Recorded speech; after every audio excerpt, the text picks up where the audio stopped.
If given the $10 billion grant, our group plans on using it to help make Egypt a better country. To do so, we've decided to use 40% towards improving the health, 20% to improve the environment and create cleaner technology, and the remaining 40% will be used to expand and improve the education in Egypt. Our group decided to invest 20% of our $10 billion grant into cleaner technology. This doesn't mean that the environmental sector is less important, but that a small upfront investment will quickly generate profit.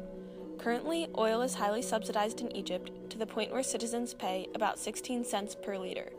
This costs the government $7.5 billion every year, so to decrease or eliminate the subsidy would give the government more funds to invest in cleaner technology. This is contributing to levels of pollution in the air between 10 to 100 times over the safe limit. So a major problem that needs our group's funding is the air pollution in Egypt. Like many World Bank projects, this group supports the creation of wind and solar energy projects in the desertous area of Egypt. This would decrease their dependence on oil and would cost them nothing after the initial investment in technology. Additionally, improved public transportation would decrease dependence on oil and increase access to public facilities for remote rural areas. This would also create jobs as roads and railways need to be maintained. It would also lower pollution levels in Egypt and save the citizens millions of dollars that were once spent on medical bills, paying for the treatment they needed for living in the pollution. This excess in money can now be used to buy vehicles that have low emission levels that help the country lower its pollution levels. Currently, a large percentage of Egypt's driving population use old, outdated cars which emit toxic gases which contribute to the population, so an upgrade in vehicles will greatly help with lowering pollution. The pollution in the air also affects the rain, causing the water to also become polluted. All this pollution affects not only the poor but the rich as well, because everyone breathes the same air and drinks the same water.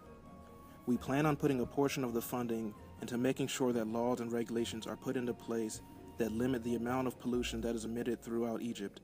That includes factories and transportation such as cars and trucks. This could affect the agricultural sector as well, with water conservation techniques such as drip irrigation in the Mediterranean area.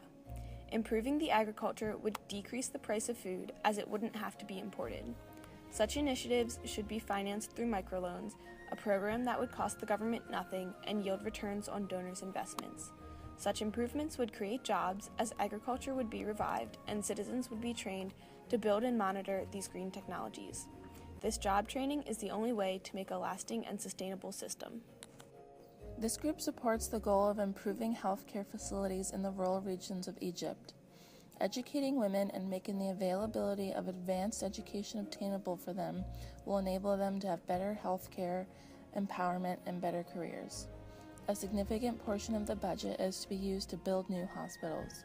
We also plan to upgrade existing hospitals by improving sanitation and providing proper medical technology. Maternal and infant mortality is also a serious issue in rural Egypt, which is primarily due to the fact that most pregnancies lack proper treatment and there is a lack of medical professionals present during delivery. By improving the education of medical professionals and by providing funds for prenatal and delivery care, the number of mother and infant deaths will be minimized.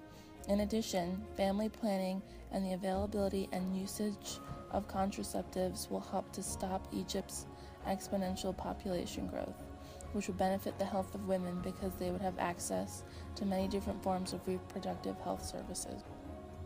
Of this $10 billion budget, we decided that 40% would be spent on improving the education of Egypt. The education system in Egypt isn't necessarily bad, but there are major improvements that can be made to help better the future of this developing country.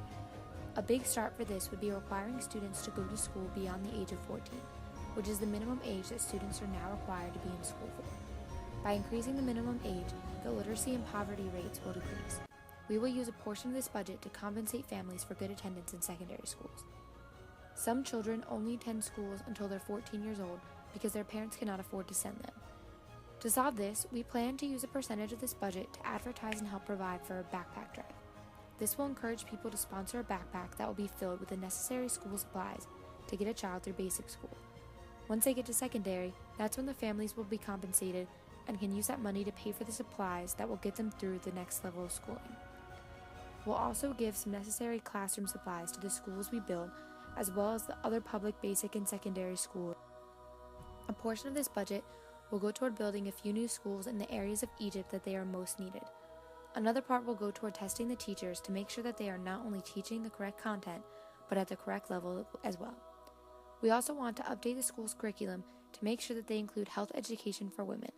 This includes adding information about contraceptives and family planning so that women know more about the options they have. This also includes putting money into a program that will educate midwives. Informing women on how to properly deliver babies will help lower the mortality rates of infants and mothers during birth. I endorse the project of Egypt.